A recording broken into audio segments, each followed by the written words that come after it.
Hello नमस्कार, स्वागत सभी प्यारे बच्चों का। कैसे हो सभी? उम्मीद है आप सभी एकदम बढ़िया होंगे।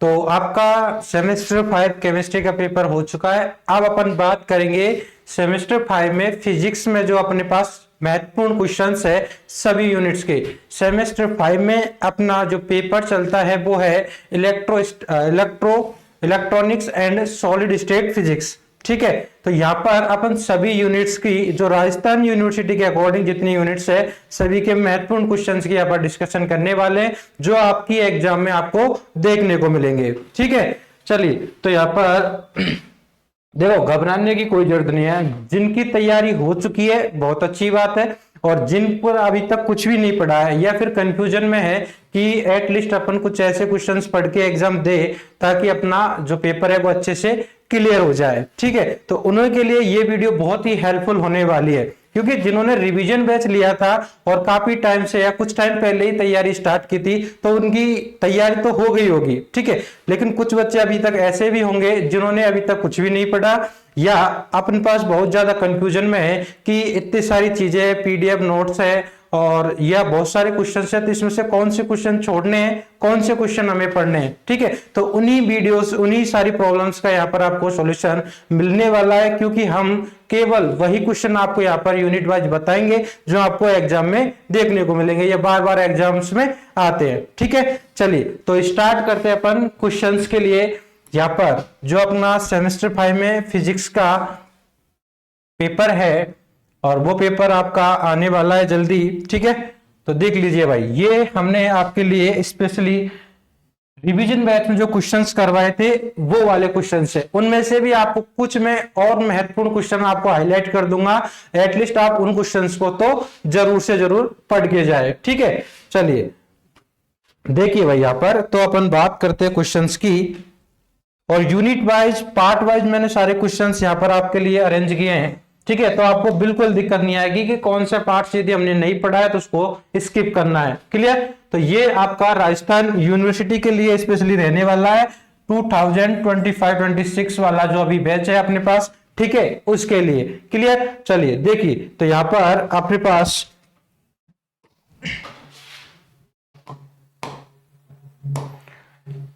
देखिए भाई, तो ये अपने पास यूनिट फर्स्ट की अपन बात करें। ठीक है, दोनों टाइप के क्वेश्चंस मैं आपको यहां पर बताऊंगा। जो आपके फर्स्ट वाला क्वेश्चन आता है जिसमें सभी यूनिट से मिक्स शॉर्ट वाले क्वेश्चंस आपको देखने को मिलते हैं 10, वो भी अपन यूनिट वाइज, यूनिट के साथ में यहां पर देखेंगे। ठीक है, तो यूनिट फर्स्ट है अपने पास सर्किट एनालाइज। इसमें काफी 3 से 4 यहां पर चैप्टर आपको देखने को मिलेंगे। जैसे पहले अपन शॉर्ट टाइप क्वेश्चंस की बात करते हैं तो उनमें देखो, ठीक है, क्योंकि ये देखो, ये यूनिट इतनी बड़ी है कि आपको यदि इसको प्रॉपर पढ़ने में 1 से 1.5 महीना लग जाएगा। प्रॉपर यदि आप उसको 1-1.5 घंटे डेली लेक्चर लोगे तो 30 से 35 लेक्चर है। तो यहाँ पर आपको मैं महत्वपूर्ण क्वेश्चन ही बता रहा हूँ, इनको एटलीस्ट आपको जरूर पढ़ के जाना है। क्लियर? तो ये शॉर्ट टाइप क्वेश्चन है, ये बड़ी यूनिट है फर्स्ट वाली। ठीक है, तो इसमें थोड़े से ज्यादा क्वेश्चन है, बाकी यूनिट्स में लिमिटेड और बहुत ही कम क्वेश्चन आपको मिलेंगे। ठीक है, तो शॉर्ट टाइप क्वेश्चन में पहला क्वेश्चन मैं आपको बताऊं तो खुला परिपथ व बंद परिपथ से आप क्या समझते हैं, ये वाला क्वेश्चन हो गया। और यहाँ पर आपको जो पीडीएफ है वो भी आपको दोनों लैंग्वेज में मिलने वाली है। ठीक है, अभी इसके साथ में आपको इंग्लिश लैंग्वेज भी मिल जाएगी, और जिस भी क्वेश्चंस की नहीं है उसके लिए एक अलग से इंग्लिश पीडीएफ भी आपको मिल जाएगी। ठीक है, देखिए, खुला परिपथ व बंद परिपथ से आप क्या समझते हैं। इसके बाद में आता है आंतरिक प्रतिबाधा क्या होती है, what is the internal impedance. दिष्ट कार्य के उर्मिका गुणांक को परिभाषित कीजिए। रिपल फैक्टर क्या होता है वो अपने पास रेक्टिफायर के लिए उसकी वैल्यू हमें बताना है। ठीक है, मिलर प्रमेय क्या होगा उसका आपने को स्टेटमेंट यहाँ पर देना है। 4 टर्मिनल नेटवर्क के बारे में बताना है। यहाँ पर ये इस प्रकार से इसमें अपन को डेफिनेशन लिखनी होगी। यदि ये छोटे वाला क्वेश्चन में 2 मार्क्स में पूछे तो बड़ा वाला क्वेश्चन आगे आएगा। ठीक है, तो ज्यादा क्वेश्चन नहीं है इसमें, 10 क्वेश्चन है और ये बहुत छोटे क्वेश्चन है। इनको अगर आप एक बार रीडिंग भी लगा लेते हो, ठीक है, तो भी आपका काम अच्छे से हो जाएगा। क्वेश्चन नंबर 6, द्विपार्श्विक प्रतिबाधा से आप क्या समझते हैं। What do you understand by bilateral impedance? Clear? Bolt का नियमन क्या होता है, वोल्टेज रेगुलेशन क्या होता है, ये आपने कई बार देखा होगा। बहुत महत्वपूर्ण क्वेश्चन है और एग्जाम में बहुत बार ज्यादा पूछा जाता है। ये सेमीकंडक्टर वाले से आ जाएगा। एन प्रकार के अर्धचालक धनावेशित या ऋणावेशित या उदासीन में से किस प्रकार के होते हैं। एन टाइप ऑफ चालक होते रहे, जो सेमीकंडक्टर होते हैं वो कौन से होते हैं, धनावेशित होते हैं, ऋणावेशित होते हैं या फिर उदासीन होते हैं। क्लियर। शक्ति प्रदायक में फिल्टर परिपथ का कार्य को समझाइए। पीएन संधि में विसरण धारा चालन किस प्रकार के होता है। ठीक है, तो ये 10 क्वेश्चन है, तो ये आपको छोटे वाले क्वेश्चन तो करके जाने, क्योंकि फर्स्ट यूनिट में से 2 से 3 क्वेश्चन आपको मिलेंगे। ठीक है, तो इन 10 में से आपको पूरे मिल जाएंगे। क्लियर। चलिए अब अपने पास जो बड़े वाले क्वेश्चन आते हैं यूनिट वाइज लॉन्ग वाले क्वेश्चन, उनको देखते हैं। ठीक है, पहले एक पोर्शन आता है अपना सर्किट थ्योरम्स का। ठीक है, तो उनमें से कौन कौन सी थ्योरम्स आपको पढ़ के जानी है। यहाँ पर मैंने आपको 4 थ्योरम्स यहाँ पर बताइए। एक है नॉर्टन प्रमेय के लिए, थेवेनिन, मिलर और मैक्सिमम पावर ट्रांसफर। तो इनमें से आपको नॉर्टन, थेवेनिन, मिलर ये तीनों तक करके ही जानी है अच्छे से। क्यों? क्योंकि ये अगर इनका स्टेटमेंट पूछेगा आपसे तो शॉर्ट टाइप क्वेश्चन में पूछ सकता है, और अपने पास यदि बड़े मार्क्स में पूछेगा तो इनको जरूर करके जाना। बाकी अगर आप 4 कर ले तो रिवीजन बैच में हमने चारों करवाई है अच्छे से। ठीक है, तो यदि आप 4 कर ले तो बहुत अच्छा होगा। क्लियर। चलिए ये एक पोर्शन हो गया अपना थ्योरम्स का। ठीक है, तो थ्योरम में से यही आपको पढ़नी है। अगर इनमें से आप छोड़ना चाहे तो ये 3 तो आपको जरूर से जरूर पढ़ के जानी है। अगला अपना होता है 4 टर्मिनल नेटवर्क। ठीक है, क्योंकि इसमें 3 से 4 बड़े मेजर पार्ट है, उनमें से आपको 1-1, 2-2 क्वेश्चन यहाँ पर सेलेक्ट करके दिए गए हैं। ठीक है, ये आ गया 4 टर्मिनल नेटवर्क। तो इसमें क्या है, किसी चतुर टर्मिनल जालक से आप क्या समझते हैं, चतुर टर्मिनल जालक के लिए धारा तथा वोल्टता परिपाटी समझाइए। किसी टर्मिनल जालक के लिए Z/H प्राचलों को समझाइए। अब जो भी बच्चा अपने पास एग्जाम देने जाए, अगर ये वाला क्वेश्चन नहीं करके जा रहा है, ठीक है, तो वो बहुत गलत है, क्योंकि ये इतना महत्वपूर्ण है कि आपको ये 100% आपको एग्जाम में देखने को मिल सकता है। क्लियर। तो इसको तो आप जरूर से करके जाए। क्लियर। चलिए यहाँ पर ये वाला क्वेश्चन बहुत ज्यादा महत्वपूर्ण हो गया। क्लियर। सक्रिय व निष्क्रिय परिपथ जाल से आप क्या समझते हैं। 4 टर्मिनल जालक की निविष्ट निर्गत प्रतिबाधाओं को परिभाषित करते हुए इनके लिए व्यंजक निकालने अपन को। क्लियर। तो ये वाला क्वेश्चन भी बहुत महत्वपूर्ण है। तो देखो मैंने ये जो 4 टर्मिनल नेटवर्क वाला था उसमें से केवल 2 ही क्वेश्चन आपको दिए, तो पहला तो आपको जरूर से जरूर करके जाना, सेकंड वाला भी आपको करना ही है। ठीक है, ये आ गया रेक्टिफायर। रेक्टिफायर में से देखो हाफ वेव और फुल वेव रेक्टिफायर क्या होता है, उसके लिए आपको रेफर फैक्टर और अर्ध जो हाफ वेव रेक्टिफायर है उसके लिए भी आपको उसके साथ तुलना करनी है। तो इसमें 3 चीजें, फुल वेव रेक्टिफायर क्या होता है उसको कंप्लीट पढ़ना है, उसके लिए रिपल फैक्टर की वैल्यू आपको निकाल के बतानी है, और जो फुल वेव रेक्टिफायर है उसकी हाफ वेव रेक्टिफायर से कंपैरिजन करना है। तो ये क्वेश्चन 2 पार्ट्स में आपको मिल सकता है। ठीक है, तो ये वाला एक क्वेश्चन हो गया, ये भी बहुत महत्वपूर्ण है जिस प्रकार 4 टर्मिनल नेटवर्क वाला है। ठीक है, चलिए इस प्रकार से फिल्टर क्या होते हैं, एल अनुभाग फिल्टर के लिए इसको समझाइए तथा और मिना गुणांक को उसके लिए व्यंजक निकालिए, ये भी बहुत महत्वपूर्ण है। ठीक है, तो 2 ही क्वेश्चन मैंने यहां से आपको बताया। अब आता है अपना लास्ट पार्ट आता है पीएन जंक्शन और डायोड सेमीकंडक्टर। क्लियर। तो यहां से आपको देखना पड़ेगा कि जो जेनर डायोड की कार्यप्रणाली है इसको आपको समझाना है। वोल्ट का रेगुलेशन स्थायीकरण के लिए इसका किस प्रकार से उपयोग किया जाता है, ये आपको इसका जेनर डायोड का यूज आपको यहाँ पर बताना है, जिसको ये क्वेश्चन इस प्रकार से भी आता है कि जेनर भंजन प्रक्रिया क्या होती है। ठीक है, तो यहाँ पर आपको जो जेनर ब्रेकडाउन है वो भी आपको पूछ सकता है इस नाम से, तब भी आपको वही आंसर करके आना है। क्लियर। पीएन संधि डायोड से आप क्या समझते हो। क्लियर। और ये अपने पास एक ये वाला क्वेश्चन, ठीक है, ये सबसे ज्यादा, इसमें 2 महत्वपूर्ण क्वेश्चन है, एक तो जेनरल डायोड वाला और एक ये अपने पास किसी चालक से बाध धारा और विसरण धारा। ठीक है, तो इस पूरी यूनिट से 6 बड़े क्वेश्चन आपको रेडी करने हैं और 10 अपने पास छोटे वाले क्वेश्चन। बाकी रिवीजन बैच में हमने पूरे करवाए, तो आपकी तैयारी और अच्छी हो गई होगी। ठीक है, चलिए तो ये बात आपकी हो गई यूनिट फर्स्ट की। क्लियर। इलेक्ट्रिक नेटवर्क है, ये तो आपको वैसे ही आता है, किरचॉफ नियम क्या है, इसको अपन कैसे प्रूव करना है, वायर लेने उनमें I बना करंट प्रोवाइड करवानी है, वहां पर टोटल करंट बराबर 0 कर देना है। ठीक है, चलिए तो ये बात आ गई समझ में। ये यूनिट आ गई अपने पास सेकंड। ठीक है, फर्स्ट यूनिट की बात कंप्लीट। आगे बात समझ में कौन कौन से क्वेश्चन आपको जो ज्यादा करके जाने, 4 टर्मिनल नेटवर्क वाला, उसके साथ एक क्वेश्चन और है, उसके बाद में आता है अपने पास फुल वेव रेक्टिफायर वाला। ठीक है, उसके कंपैरिजन के साथ में।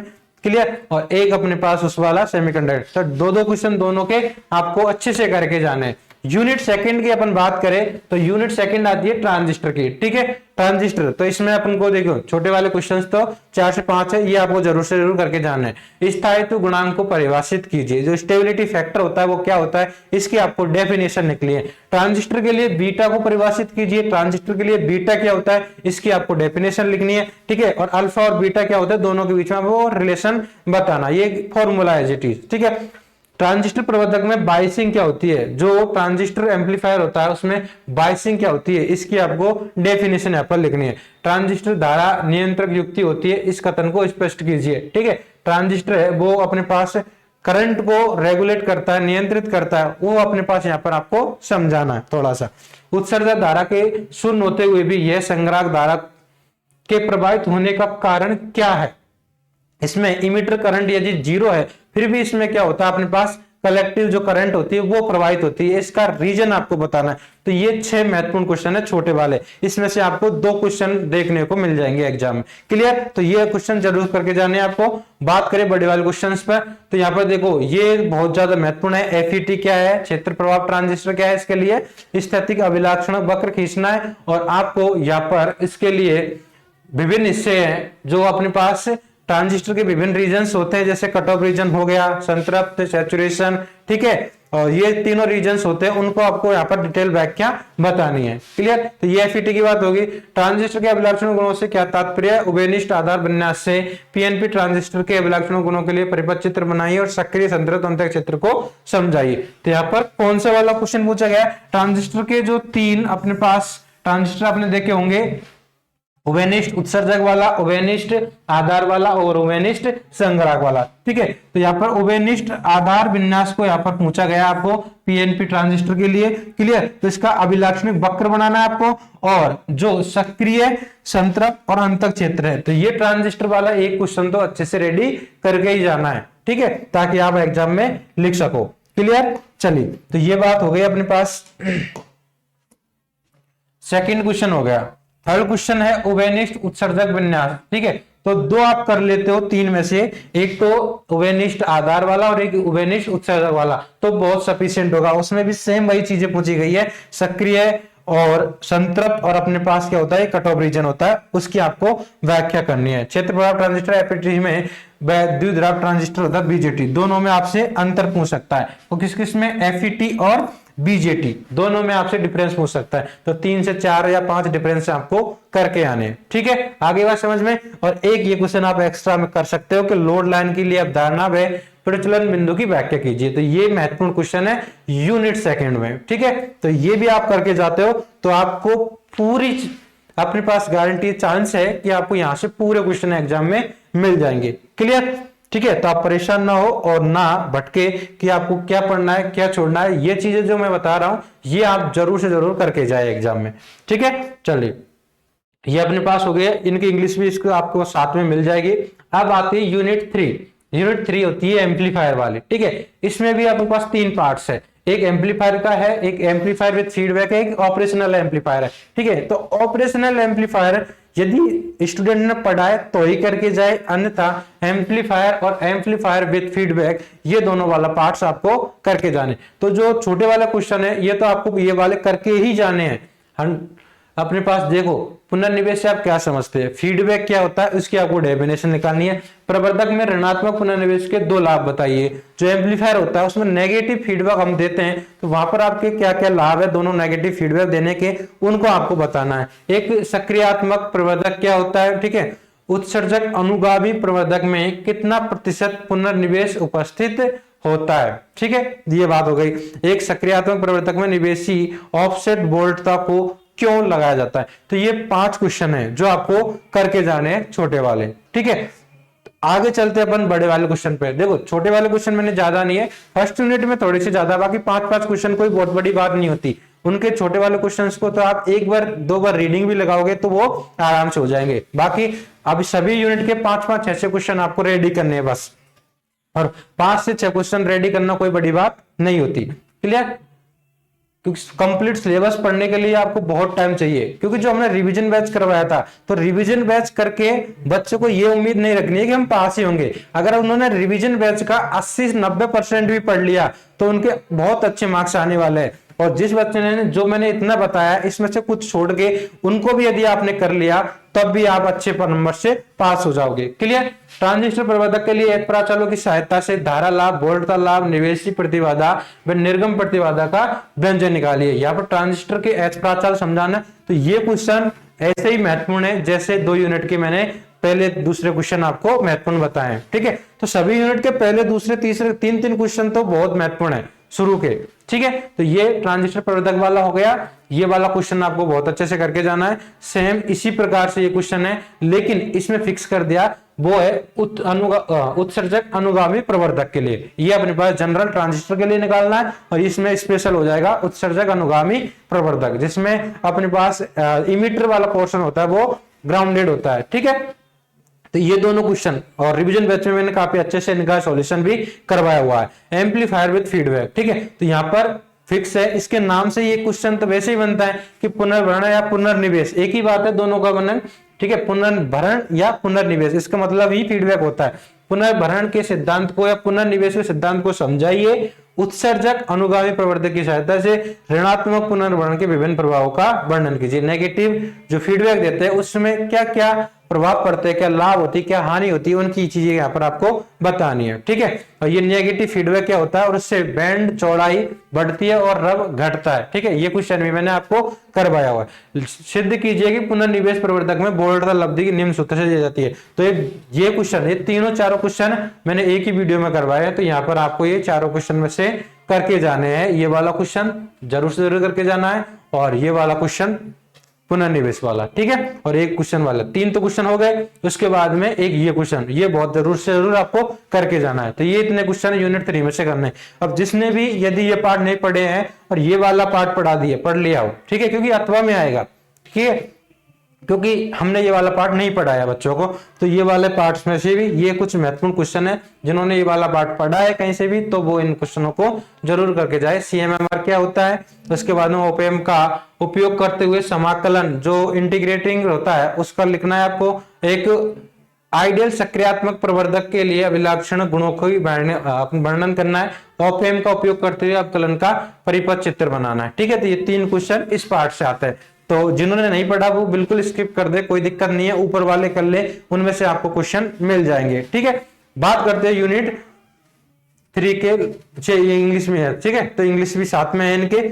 आगे चलते हैं अपन यूनिट 4 पर। किस पर? यूनिट 4 पर। ठीक है, चलिए भाई, यूनिट 4 आ गई अपनी, oscillators and logic gates. Clear? तो ऑसिलेटर में आपको 2 क्वेश्चन जरूर करके जाने। पहले तो छोटे वाला क्वेश्चन देख लो, किसी दोलक के लिए आवश्यक प्रतिबंध क्या है, कौन से द्वार सार्वत्रिक द्वार के रूप में प्रयुक्त किए जाते हैं। नैंड नॉर द्वार की सत्यापन सारणी आपको बतानी है। तो ये बेसिक चीज है, आपने यदि इनको एक बार पढ़ा भी है, ठीक है, तो अब आप कर दोगे।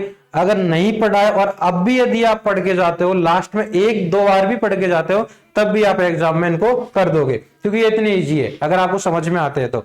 ये कला विस्थापन दोलित्र के लिए सफल प्रचलन के लिए आवश्यक शर्त क्या है, और ये कुछ एक्सप्रेशन है, इनको बूलियन जो बीज गणित होती है उनको हमें प्रूव करना है। ठीक है, तो ये आपने ये तो अगर एक बार किया है, समझा है, इनके कुछ ही ऑपरेशंस होते हैं, उनको यदि आपने समझ लिया तो इस प्रकार के क्वेश्चन आपके चुटकियों में हो जाएंगे और गलत भी नहीं होंगे, ये पक्की गारंटी है। ठीक है, इनके कुछ ही ऑपरेशंस होते हैं। इसकी अपने पास ये बार लगा हुआ है, इसको हम कैसे हटाना है, ठीक है, इसको ओपन कैसे करना है, और 0 का बार होता है वो क्या होता है, ए होता है तो क्या होता है। तो ये कुछ ही ऑपरेशंस है, उनको समझ के यदि आपने किया है एक बार भी, तब भी ये क्वेश्चन हो जाएंगे। क्लियर? तो ये तो हो गया इससे।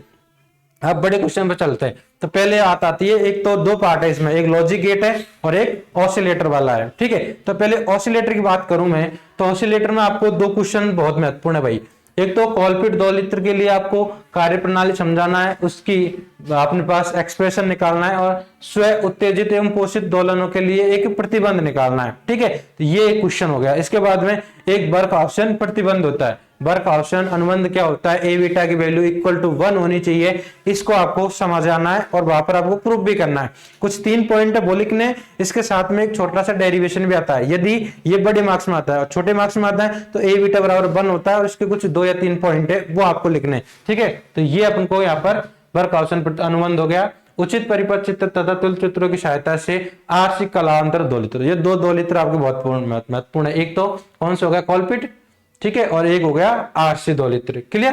तो 2 आपको यहां से करके जाने, और बाकी लॉजिक गेट में एक डी मॉर्गन थ्योरम तो है ही आपकी, और कुछ इनकी सततता सारणी आनी चाहिए आपको, नॉर नैंड एक्सोर गेट है इनकी। ठीक है, तो ये दोनों क्वेश्चन क्लियर, और एक ये वाला क्वेश्चन आप कर लेना आराम से। क्लियर? ट्रांजिस्टर वाला, ये डीएलटी वाला, और इनमें से एक क्वेश्चन आप जरूर करके जाए। क्लियर। तो ये कुछ महत्वपूर्ण क्वेश्चन थे, ठीक है। अब कुछ बच्चों को लग रहे होंगे कि सर आपने बहुत सारे क्वेश्चंस दे दिए, इनको कैसे होंगे। देखो बहुत सारे क्वेश्चन तो बहुत होंगे, अगर अपन पूरा सिलेबस आप देखोगे तो आपको यही समझ में नहीं आएगा मुझे क्या पढ़ना है क्या छोड़ना है। अभी हमने सारी यूनिट के आपको सिलेक्टेड छोटे वाले क्वेश्चन, जो पहला क्वेश्चन आता है सभी यूनिट चारों से मिक्स होकर के, और सभी यूनिट्स के पार्ट वाइज भी मैंने बताया, ताकि आपको ये कंफ्यूजन न हो कि ये पार्ट को यदि मैं छोड़ दूं तो मुझे कुछ लॉस होगा या नहीं होगा, ठीक है। तो ये बात हो गई। अब ये जो पीडीएफ है आपको, ये जो मैंने अभी यहाँ पर दिखाई है पैनल पर, ये पीडीएफ आपको अपने बीएससी प्रो क्लासेस का जो एप्लीकेशन है वहां पर आप जब फ्री पीडीएफ फोल्डर में जाओगे, ठीक है, फ्री पीडीएफ बुक वगैरह, तो उसमें आपको ये पीडीएफ मिल जाएगी।